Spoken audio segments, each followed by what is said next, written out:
Altagamma, an Italian foundation of luxury brands, hopes to enhance its presence by attending an upcoming consumer expo in China.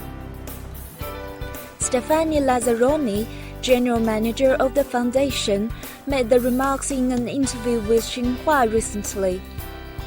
The China Hainan Expo is really a huge opportunity for our brand. So it's of course an amazing opportunity, and we really want to have the occasion to illustrate the amazing beauty of our brands.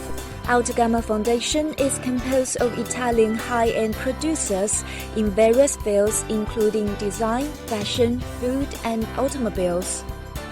According to Altagamma, China's luxury consumer base is growing, and by 2030, the Chinese luxury market will be the largest globally, outgrowing that of Europe and the United States.